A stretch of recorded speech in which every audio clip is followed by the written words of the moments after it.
Mis hermanos, Señor les continúe bendiciendo en gran manera. Gloria y honra damos a nuestro Dios que nos permite en esta mañana abrir su palabra y ver con qué mensaje edifica nuestras vidas, hoy, mañana y siempre. Hoy vengo de bateador emergente, sabe que estamos en béisbol, ¿verdad? Tenemos a nuestro hermano Ricardo haciendo una misión bien grande hoy. Comenzó tempranito y todavía en la noche todavía está en ese trabajo, en esa misión, llevando el evangelio a esos jugadores que están en la Serie del Caribe. Así que es una misión muy, pero muy importante. A todos los componentes que están ahí ligados, a eso le está llevando el evangelio en el día de hoy. Por eso yo estoy de bateador emergente aquí, ¿eh? Pero gloria y honra a nuestro Dios que nos permite compartir su palabra. Hoy vamos a estar abriéndola en Hechos, capítulo 2, y vamos a enfocarnos en los versículos del 14 al 40. Hechos, capítulo 2, del 14 al 40. Una prédica que hoy hemos denominado de la conciencia de pecado al arrepentimiento, es decir, todo ese proceso que se da desde la gracia hasta el momento en que las personas muestran el arrepentimiento delante de Dios. Entonces, todo esto lo vamos a enfocar en el día de hoy, al momento de abrir su palabra, pero antes vamos a orar.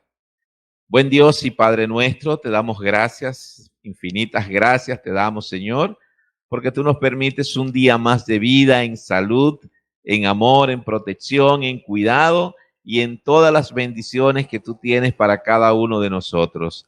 Gracias por Jesucristo nuestro Señor, por la salvación, por la vida eterna. Gracias por el cuidado que tiene de cada uno de nosotros, de cada uno de los que estamos acá, pero también de cada uno de los que están en sus hogares. Así, Señor, que puedas bendecir a cada uno de ellos y nosotros también, y a nuestras familias con la palabra, con el compromiso de fe, con el dar un buen testimonio hacia los demás de tu presencia. Señor, gracias. Ahora te pedimos que nos dé la sabiduría, el entendimiento, para que tu palabra podamos entenderla y podamos llevarla a la práctica y ponerla por obra en nuestras vidas, Señor. Gracias te damos, oh Dios, que tú puedas de allí donde hay enfermedad traer salud, donde hay desempleo pueda traer el empleo oportuno, donde haya situaciones de dificultad que tú puedas traer la luz, la paz, la libertad que es en ti, oh Dios. Gracias. En el poderoso nombre de Jesús oramos. Amén y amén. Entonces, en este momento en especial, vamos a recordar lo que el pastor la semana pasada estuvo hablando, que fue en Hechos capítulo 2, en versículo del 1 al 13. Y en ese momento se enfocaba el derramamiento del Espíritu Santo de Dios. O sea, en ese momento específico que un grupo de creyentes estaba reunidos, entonces vino el Espíritu Santo y se derramó sobre ellos. Y allí, en obra del Espíritu Santo, comenzaron a hablar en lenguas. Y cuando hablamos de lenguas, enfatizamos en idiomas entendibles para todos los que estaban en ese lugar. Y estamos hablando de que eran personas que representaban diferentes puntos de la tierra, del norte de África, del suroeste de Asia, del sur de Europa. Quiere decir que 3 continentes estaban representados en aquellas personas que estaban visitando Jerusalén, y donde allí se derramó el Espíritu Santo, y aquellos humildes apóstoles, discípulos de Jesús, estaban hablando una lengua entendible para todos los que estaban allí. Pero no todo el mundo veía las cosas iguales, y ahora vamos a ver entonces de qué se trata a partir del versículo 14 y comenzando en Hechos 2, a partir del versículo 14 y el versículo 15. Entonces vamos a ver qué dice la palabra a partir de estos dos versículos, comenzando a dar lectura a ella.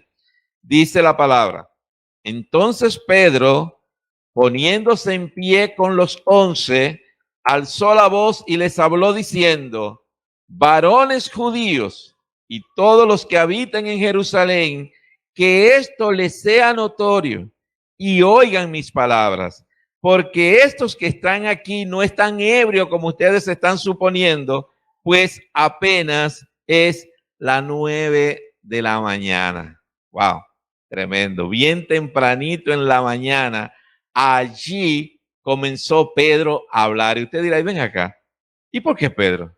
¿Por qué no lo hizo otro?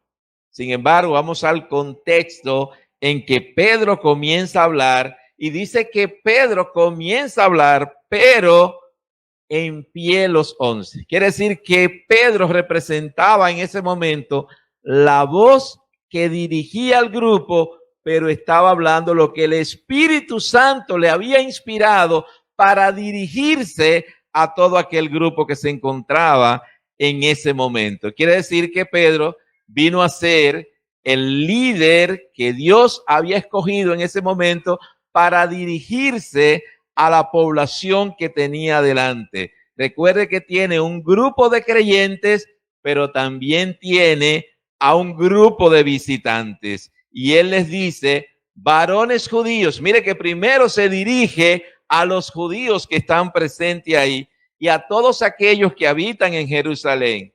Esto es importante. Y oigan mis palabras. Fíjense que en ese momento el Espíritu Santo derramado, la gente hablando en diferentes lenguas, se había creado un murmullo. Se había creado porque mucha gente estaba hablando en diferentes lenguas. Pero cuando Pedro se levanta y dice que esto sea notorio y oíd mis palabras, está llamando la atención. Entonces ahí todo el murmullo cesa.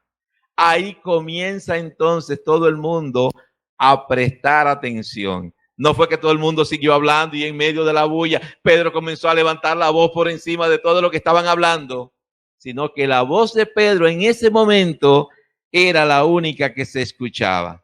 Y por eso él dice, estos que están aquí no están ebrios, no están borrachos. Estos que están aquí están embestidos del Espíritu Santo de Dios y por eso pudieron hablar en una lengua que ustedes entendieran. No están borrachos porque apenas son las 9 de la mañana. Y yo sé que ustedes conocen a mucha gente que en la mañana no es que se lo toma, es que amanece ya tomado, y dan sus tumbos por ahí. Y usted sabe que con olerlo ya están dando, pero no nos referimos al efecto de un alcohol. No nos referimos al efecto de sustancias. Nos estamos refiriendo a la presencia del Espíritu Santo y esa es la que está moviendo allí a Pedro a hablar en representación de la iglesia. Usted dirá, bueno, pero Pedro en ese momento fue lleno del Espíritu Santo y habló. Y aquí en lo que refiere a nosotros como iglesia, bueno, nosotros tenemos representantes que de manera formal dirigen la iglesia, pero donde usted esté, donde el Espíritu Santo le mueva, donde usted pueda predicar la palabra de Dios, allí usted es un representante de Cristo. En este momento era Pedro, pero fíjense que no estamos hablando de estructuras formales, porque la tradición nos ha querido enseñar que desde ahí Pedro fue el dirigente de la iglesia, el representante de Cristo en la tierra, pero la misma Biblia nos dice que en ese momento fue Pedro, pero luego eso fue llegando a otros y a otros y a otros, porque la verdad de Dios llega allí donde cada uno de nosotros abramos nuestra boca y sembremos su palabra. Y por eso vemos la iglesia que habla de Tito, de Timoteo, porque otros fueron también llenos del Espíritu Santo y esos pudieron llevar el mensaje de la palabra de Dios. Así que no esperemos nosotros que sean los líderes de la iglesia que lleven la palabra de Dios. También usted, lleno del Espíritu Santo, puede predicar la palabra y ser un representante de Cristo donde quiera que usted esté. Pero en este momento fue Pedro que se levantó y recordamos un poco de Juan 21:17, porque Jesús ya iba a partir y no podía dejar la iglesia suelta. Alguien tenía que ser responsable en ese momento del control de las demás situaciones, de dirección, porque una iglesia no puede estar sin dirección. En ese momento, recuerden cuando Jesús, ya despidiéndose de los discípulos, le dice a Pedro, y una pregunta que se la repitió 3 veces, ¿me amas? Y Pedro le responde, Señor, tú lo sabes todo. Tú sabes que te amo. Entonces Jesús le dijo, apacienta mis ovejas. Quiere decir que lo de Pedro en ese momento fue una ubicación para que él se encargara de dirigir la iglesia en ese momento.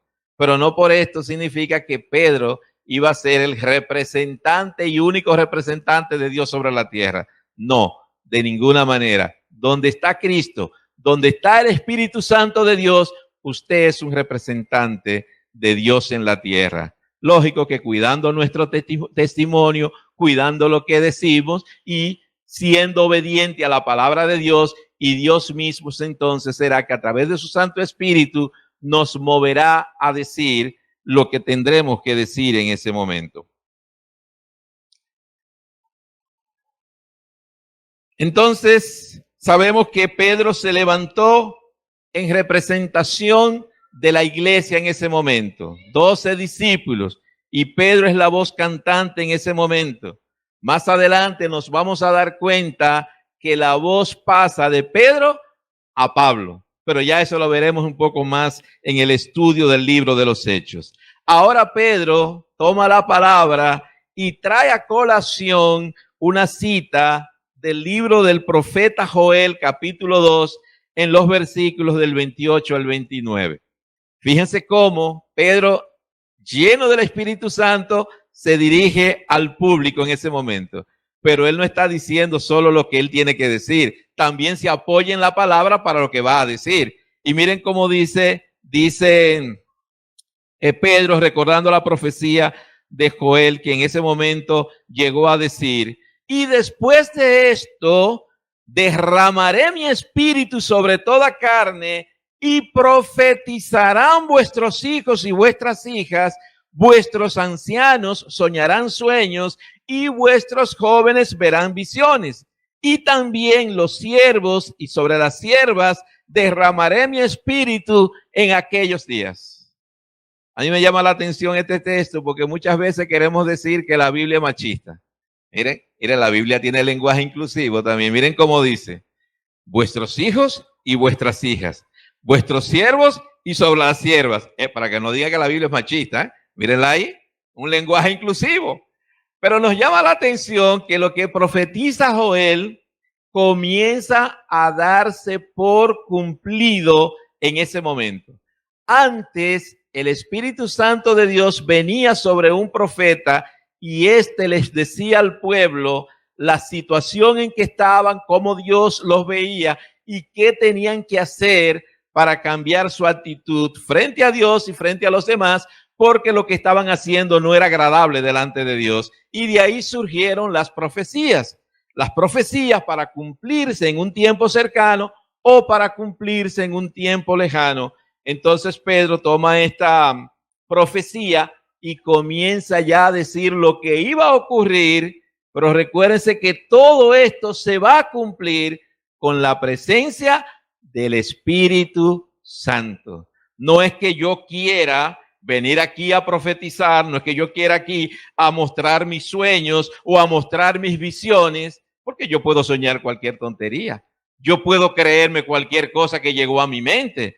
O yo puedo creer que estoy profetizando aquí diciendo lo que yo considero, pero no es eso lo que está diciendo la palabra. Está diciendo que la presencia del Espíritu Santo es que va a mover a hacer esas cosas, a profetizar, a tener una serie de visiones, una serie de sueños que te van a dar a entender a ti cómo andas tú en la vida cristiana. Pero hay que ser cuidadoso con esto. Hay iglesias que juegan con esto y se dan el título de profetas. Y llega un momento que tienen dentro del culto el tiempo de profetizar, de profecía. Y a veces usted comienza a preguntarse, ven acá, ¿ellos están adivinando? ¿Ellos están creyendo que lo que están haciendo verdaderamente es profetizando? Y uno se pregunta, en sí, ¿qué es profetizar? Hasta ahora, mucha gente cree que son profetas y están anunciando el evangelio. Pero con usted predicar y usted anunciar el evangelio, usted lo que está haciendo es dando a conocer la palabra de Dios. Ahora, vamos a ver entonces la misma Biblia que responde a esta pregunta de qué es profetizar. En 1 Corintios, capítulo 14, versículo del 1 al 3, el apóstol Pablo nos da una idea de lo que es profetizar. Y Pablo, hablando de este tema y del don de lengua y esas cosas, dice Pablo, sigan el amor y procuren los dones espirituales, pero sobre todo que profeticen. Porque el que habla en lenguas no habla a los hombres, sino a Dios, pues nadie le entiende, aunque por el Espíritu habla misterios. Pero el que profetiza habla a los hombres para edificación, exhortación y consolación. Muchas veces nosotros venimos a los cultos y sentimos que la palabra nos está dando o nos está ayudando a nosotros a entender ciertas cosas, o nos está ayudando a decir, oye, pero yo estoy en esa situación, o el Señor me está fortaleciendo a través de la palabra, o el Señor me está amonestando, me está corrigiendo a través de la palabra. Pero el que está aquí no se propuso eso. Pero el Espíritu Santo está permitiendo que el que está predicando en ese momento y a través de la palabra de Dios, el mensaje le llegue de esa manera. Quiere decir que sin proponérselo, él está profetizando. Porque eso lo está haciendo no el que está aquí, lo está haciendo el Espíritu Santo de Dios. Porque le está ayudando a usted a que su vida sea edificada, a exhortarle cuando necesita ser ministrado, pero también en un momento de tristeza, de dolor, a recibir consolación. Yo no me voy a parar aquí que yo voy a profetizar y a decir que tal fecha se va a acabar el mundo. O que usted por no ser obediente a la palabra de Dios le va a pasar tal cosa. Eso no es lo que dice la palabra de Dios, que es profetizar. Quiere decir que hagamos la diferencia entre profetizar y ser profeta. Ser profeta es cuando el Espíritu de Dios en un momento dado venía sobre un hombre determinado de una conducta aprobada y Dios hablaba a través de él. Pero las profecías son aquellos mensajes de la misma palabra que nos ayudan a corregir nuestras vidas, a ministrar nuestras vidas, a exhortarnos, a consolarnos en un momento de necesidad. Entonces, como estamos hablando de profecía, entonces Pedro dijo que en aquel momento, con el Espíritu Santo de Dios, aquella profecía de Joel se estaba aplicando. Pero ahora vamos a ver otra profecía que va a hablar un poco más de los finales de los tiempos. Y si nos vamos a siguiendo ahí en Joel, en los versículos del 30 al 32, vamos a ver qué nos dice la palabra.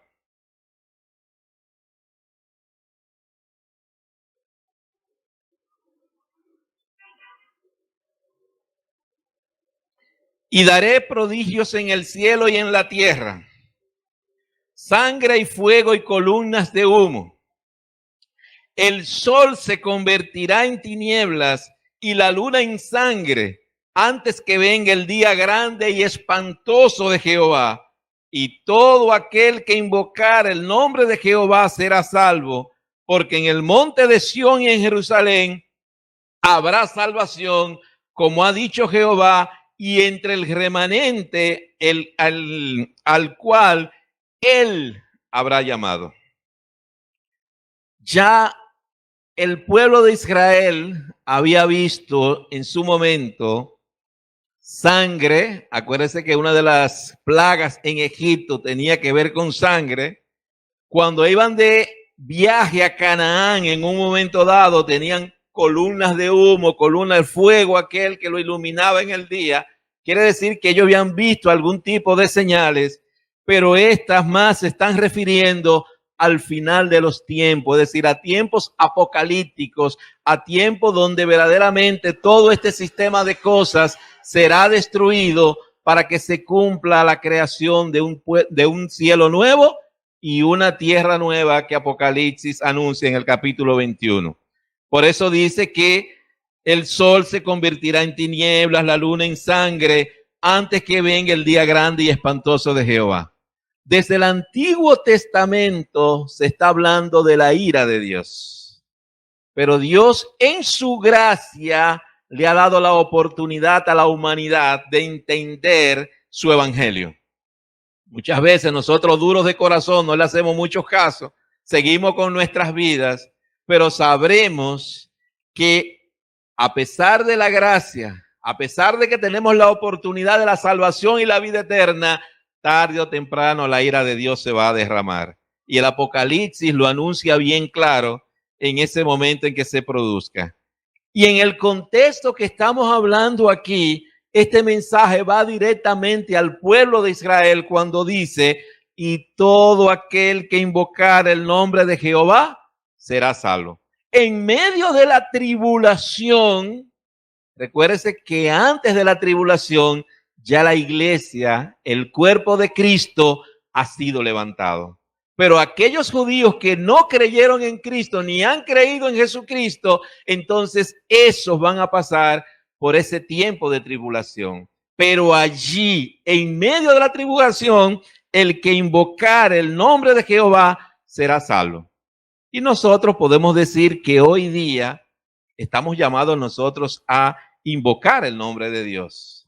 Porque si somos aceptados en Cristo Jesús, vamos entonces a llamar, vamos a desear estar en la presencia de Dios y entonces bajo su gracia tendremos la salvación. Y decimos esto porque es un mensaje más a los judíos, porque lo dice bien claro, en el monte de Sión y en Jerusalén habrá salvación, porque ellos verdaderamente no han aceptado que Jesucristo es el Mesías esperado. O sea, en ellos hay un remanente que será llamado. Esperamos que no sea tan tarde, porque todavía se está predicando la palabra y muchos judíos están creyendo. Estamos esperando que esto vaya en aumento y la mayor cantidad de judíos haya participado de la salvación. Y Pedro entonces, en medio de su discurso, fíjese que primero utiliza la palabra para hablar de lo que estaba ocurriendo en ese momento, pero ahora viene al contexto local, al discurso que él está pronunciando en aquel momento, y él le dice, varones israelitas, es bueno usarla hoy día, es bueno usar la palabra israelitas como el gentilicio del pueblo de Israel, porque judíos es una región de Israel, no todos son judíos, pero todos son israelitas. Entonces, oigan estas palabras. Y viene a contarle una historia que ya todos nosotros conocemos, ¿verdad? Y ellos también las conocían, pero era necesario recordarla. Y él le dice, Jesús Nazareno, recuerden, nació en Belén, pero se crió en Nazaret y predicó en Cafarnaúm. Miren cómo nos lleva la vida a nosotros también, ¿verdad? Nacimos en un lugar, desarrollamos en otro y estamos en otro. Y así sucede con Jesús. Un varón aprobado por Dios entre vosotros, ¿qué hizo? Maravillas, prodigios y señales que Dios hizo entre vosotros por medio de él. Como ustedes mismos saben, a hablando de Jesucristo, entregado por el determinado consejo y anticipado conocimiento de Dios, ustedes apresaron, lo mataron por manos de personas inicuas y lo crucificaron. A Jesucristo Dios lo levantó, suelto los dolores de la muerte, por cuanto era imposible que fuese retenido por ella. Este mensaje es muy importante porque todos nosotros debemos recordar las cosas bien claras y el Espíritu Santo nos ayuda a recordar muy bien, como Jesús mismo le dijo a los discípulos. El mismo Espíritu sabrá, le va a ayudar a ustedes a decir qué es lo que tienen que decir, pero también les va a ayudar a recordar el Evangelio en un momento que lo necesiten.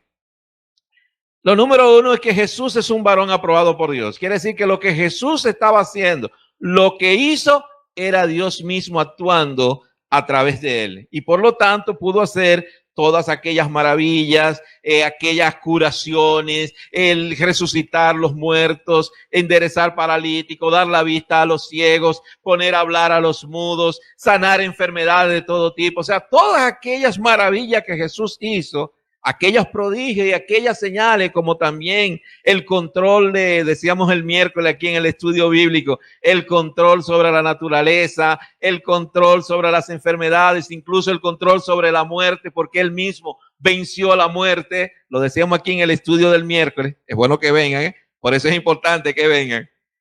Y entonces, como ustedes saben, todo esto era del conocimiento de Dios. Todo eso ya había sido anunciado desde las profecías anteriores, 400, 500 años antes, y sobre todo el profeta Isaías, que es el más enfoca lo que va a pasar con el Mesías sobre la tierra.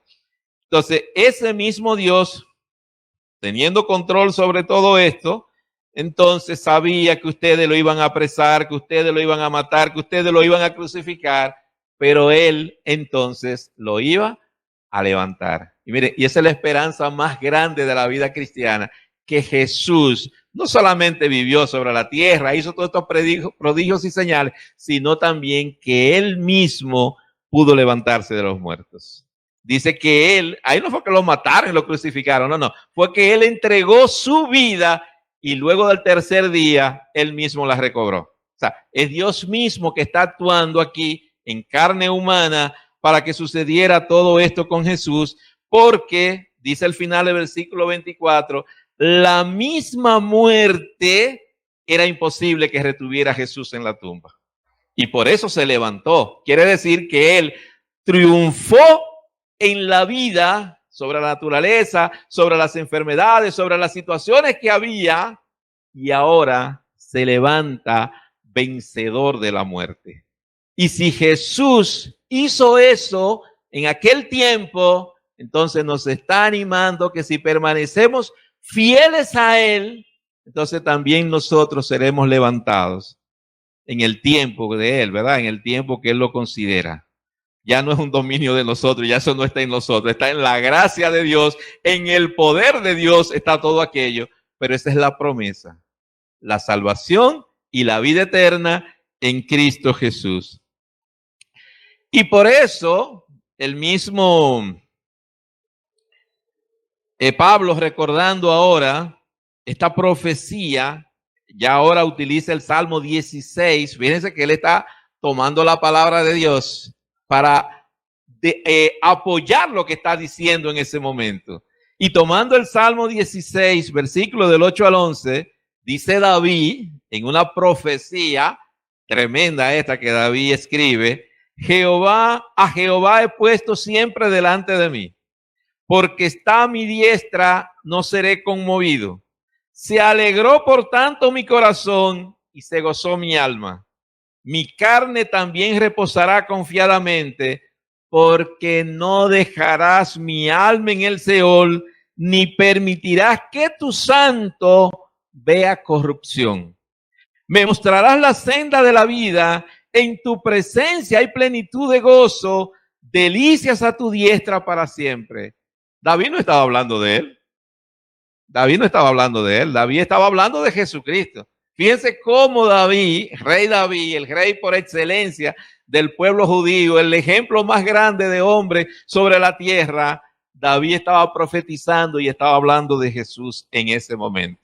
Y el versículo clave es el versículo 10 que dice que no dejará su alma en el Seol, ni su santo con mayúscula, refiriéndose a Jesús, verá corrupción. Quiere decir que en esos 3 días que Jesús estuvo en la tumba, la profecía se estaba cumpliendo en ese momento. Su cuerpo no verá corrupción, no va a pasar como cualquier ser humano, y su cuerpo no se va a quedar allí, sino que será levantado. Y diríamos nosotros hoy día que fue levantado. Y esto es grandioso. A mí me gusta una canción de Redimido que dice, y en la tumba de Buda están los huesos de Buda, y en la tumba de fulano están los huesos de fulano, pero busque la tumba de Jesucristo, usted la va a encontrar. Bueno, la tradición dice que en ese lugar estuvo la tumba, pero ¿cómo está la tumba? Está vacía, porque resucitó. Todos cuando lo vieron en aquel tiempo en el cuerpo que lo habían visto antes, y Tomás, que no creía, se lo enseñó. Ven, toca aquí, para que tú seas consciente que soy yo. Grandioso aquellos que creen sin ver, ¿verdad? Tomás quería ver, pero es grandioso el que puede creer sin ver. Entonces, ese Jesús que no vio corrupción, que su cuerpo no se deterioró físicamente hablando, fue levantado. Y un ejemplo anterior, que sí ya estaba teniendo corrupción, fue el de Lázaro. Lázaro 4 días después fue levantado. Quiere decir que el Señor restituyó todos aquellos tejidos, limpió ese cuerpo para que Lázaro tuviera un tiempo más de vida. Pero a mí me llama la atención qué significa la presencia de Dios, que podemos verlo en esta profecía ya escrita en Salmos 16. Dice, se alegró por tanto mi corazón y se gozó mi alma, mi carne también reposará confiadamente. Quiere decir que donde está la presencia de Dios, hay alegría en el corazón, hay gozo en el alma y hay esperanza de redención. Me mostrará la senda de la vida y en tu presencia hay plenitud de gozo. Miren, el solo hecho de usted estar en la presencia de Dios, eso es más que suficiente para sentir el gozo más grande sobre la vida. Wow, Dios está conmigo, Dios tiene control de las cosas a mi alrededor. Eso es grandioso, eso es fe, eso es creer en un Dios todopoderoso. Y Él nos ama tanto que nos permite entender que su Espíritu Santo en nosotros indica que es la misma presencia de Dios que nos mueve a hacer su voluntad. Y eso genera gozo, eso genera una alegría inmensa de que no importa la circunstancia que estemos viviendo, con Jesucristo, dice la canción, es más que suficiente. Con Jesucristo basta. Para sentirnos animados, para sentirnos gozosos, para sentirnos dispuestos a servir al reino de Dios. Y aquí vuelve Pedro al contexto. Dejó la profecía, pero ahora vuelve a usar la aplicación de la profecía. Y dice Pedro, a partir de los versículos del 29 al 31, contando un poco la historia de David, varones hermanos, Dios puede decir libremente del patriarca David, que murió y fue sepultado, y su sepulcro está con nosotros hasta el día de hoy. Tremenda realidad, tremenda realidad. Pero siendo profeta y sabiendo que en conjuramento Dios le había jurado que de su descendencia, en cuanto a la carne, levantaría al Cristo para que se sentase en su trono. Viéndolo antes, habló de la resurrección de Cristo, que su alma no fue dejada en el Hades, ni su carne vio corrupción. Aquí las palabras Hades y Seol hacen sinónimo de tumba, de féretro, de aquel lugar donde descansan los cuerpos. Y lo más importante que Pedro está diciendo, ustedes tuvieron en grande a David. David es una imagen muy recordada. Es el rey por excelencia del pueblo de Israel. Y estaban esperando que de la descendencia de David viniera otro rey con ese poder que tuvo David. Y si queremos hacer memoria, David fue el rey que pacificó, que estableció los límites del territorio de Israel. Venció a todos sus enemigos cercanos y permitió que existiera paz para cuando viniera Salomón, pudiera entonces construir el templo de Dios. pero David lo hizo todo. Incluso David quería él mismo construir el templo. Pero Dios le dijo, oye, tanta sangre derramada no van conmigo. No, ya tú hiciste tu trabajo. Tu trabajo fue consolidar el pueblo de Israel con su territorio ya delimitado. Ahora no. Ahora construir el templo, déjaselo a Salomón. Entonces ese pueblo estaba esperando que viniera un rey como David. Wow, 40 años de gobierno, eliminar a los romanos que lo estaban gobernando en ese momento. O cualquier otro enemigo, tienen en su memoria el imperio asirio o el imperio babilónico que recientemente lo habían dominado, pero ahora estaban bajo el dominio de Roma. Y un imperio como el de Roma no era fácil conquistar, derrotar. Entonces así querían ellos un líder que llegara. Por eso muchos cuando llegó Jesús lo confundieron con ese líder militar que los iba a defender contra los romanos. Pero quien iba a llegar era un líder espiritual que le iba a dar la libertad de una vez y para siempre contra el pecado y contra la muerte. Por eso Pedro les anuncia que ese Mesías esperado era Jesús, que se había convertido en el Cristo y que fue levantado por Dios para reinar una vez y para siempre. Y siguiendo con la profecía, en Hechos 2, del 32 al 35,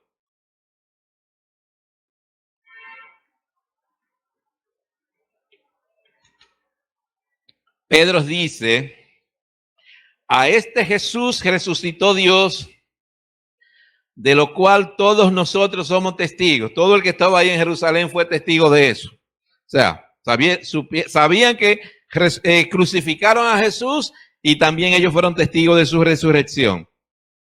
Así que exaltado por la diestra de Dios y habiendo recibido del Padre la promesa del Espíritu Santo, ha derramado esto que ustedes están viendo y que oyen.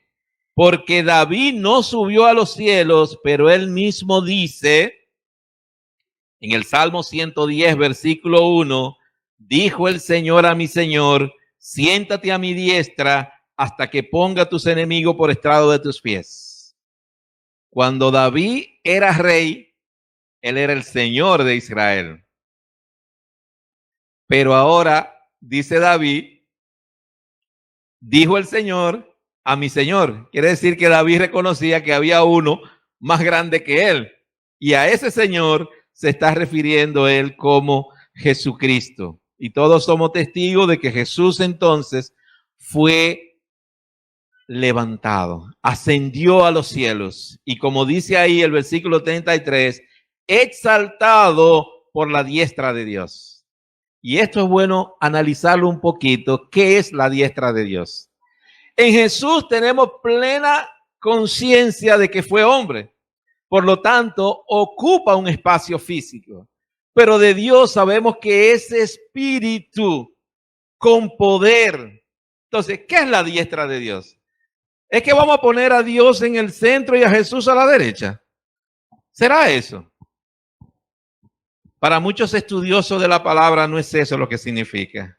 Significa que a partir de ese momento en que Jesús vence a la muerte, le es dada toda autoridad por Dios para tener el dominio y control de los cielos y la tierra.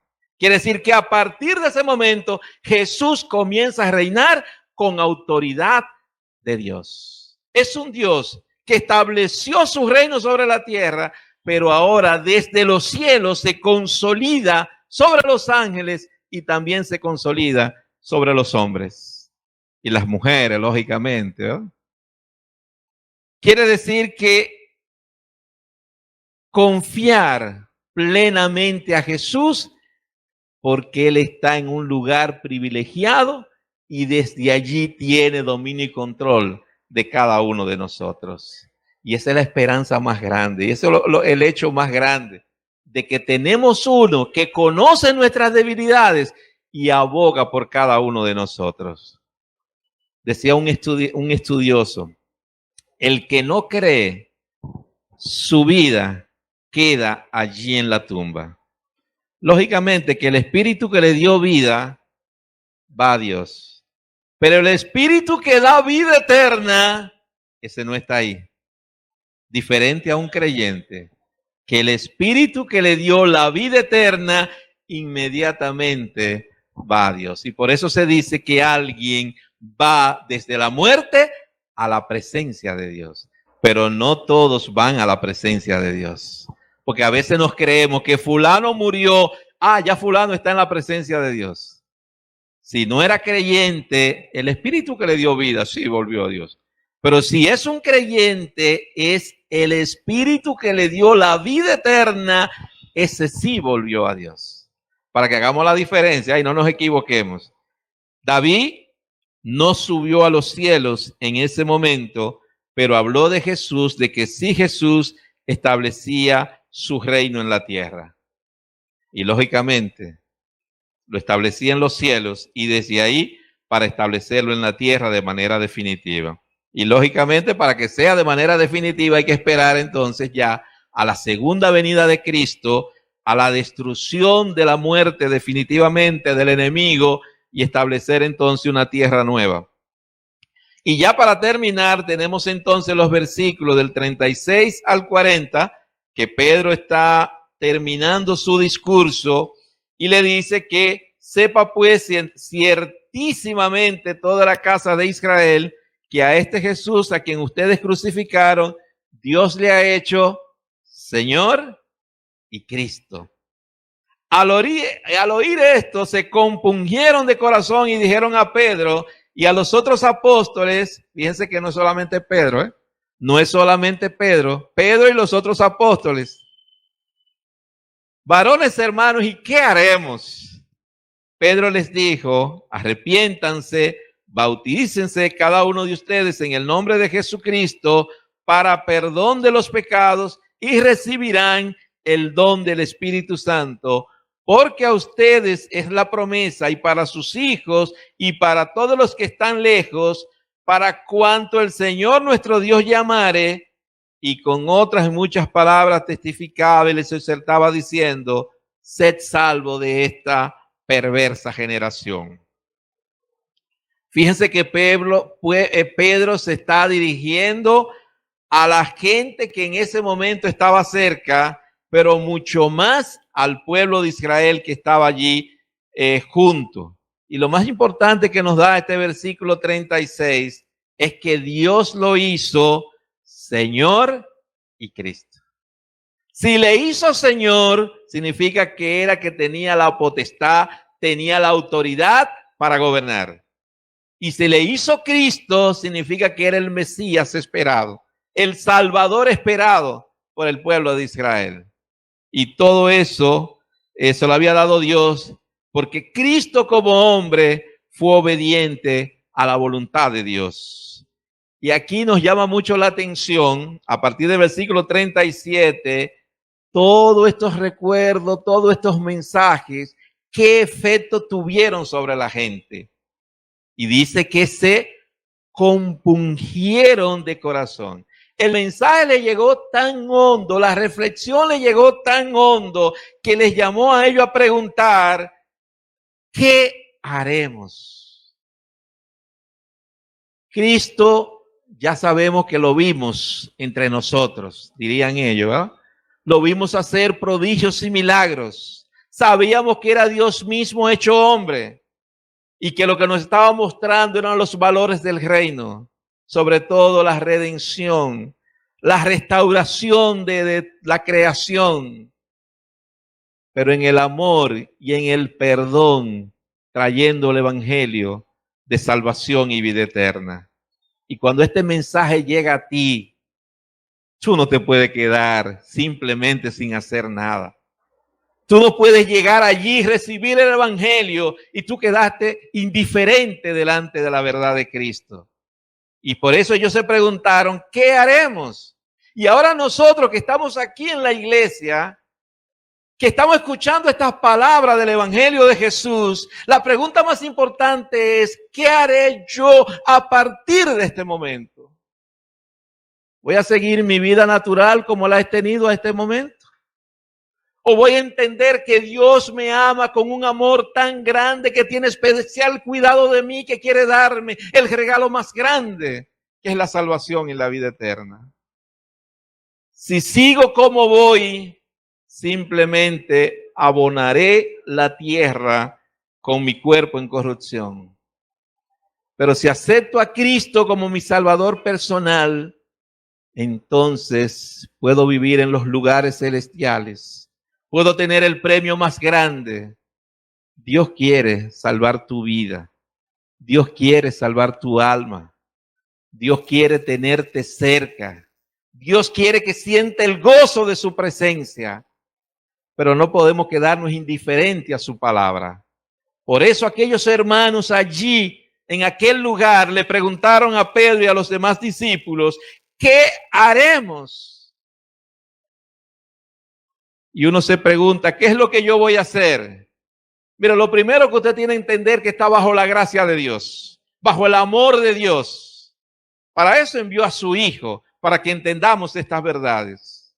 Y luego en fe y creyendo que Dios nos ama en verdad y que quiere darnos lo mejor, entonces nosotros comenzamos a iniciar un proceso, y en ese proceso le dice Pedro, arrepiéntanse, bautícense para perdón de pecados y recibiréis el don del Espíritu Santo. No necesariamente tiene que ser ese orden, pero sí debemos entender que podemos obtener la salvación a través de esa fe que nos lleva a creer que Dios nos ama y que tiene disponible su gracia para perdonarnos y salvarnos. Ya lo demás es formal, ¿verdad?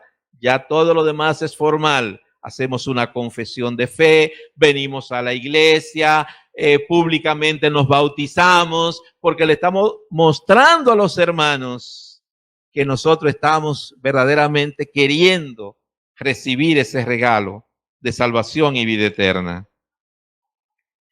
Pero la base, ahí hay tres palabras claves. O podemos nosotros, que en la vida cristiana hay tres palabras claves: la gracia, la fe, el Espíritu Santo, y luego entonces todo lo demás.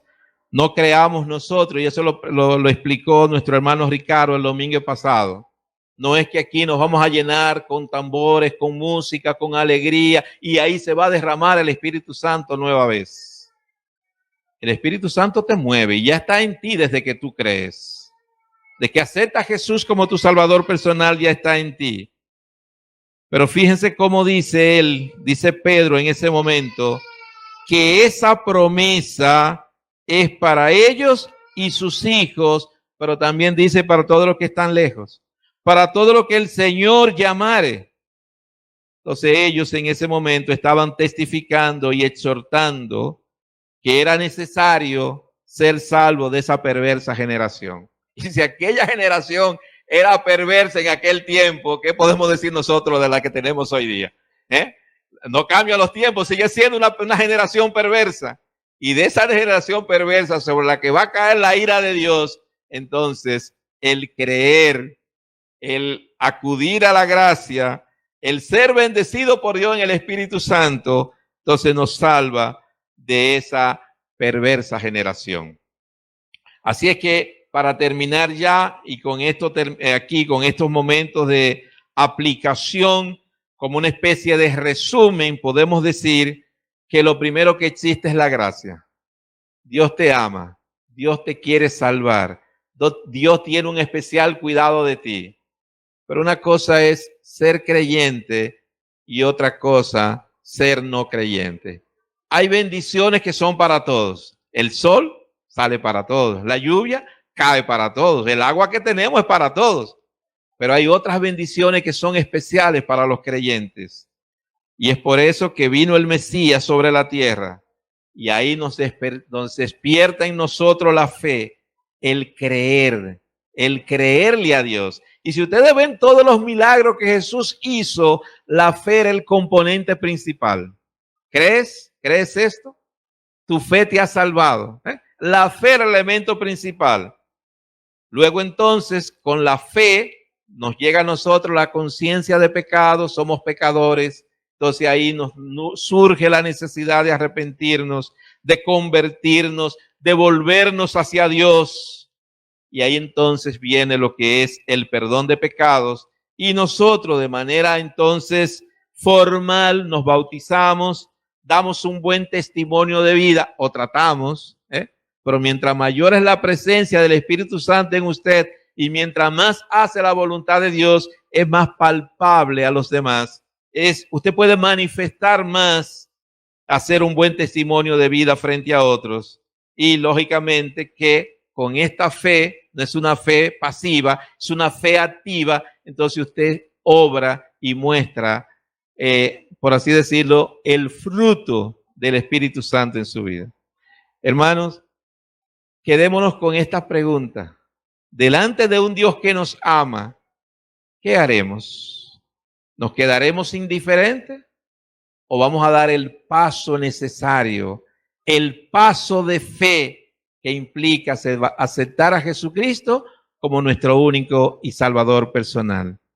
Dios te ama, Dios te perdona, Dios te salva, pero en obediencia a su palabra. Dios les bendiga y le permita tener esa conciencia de que Dios está contigo.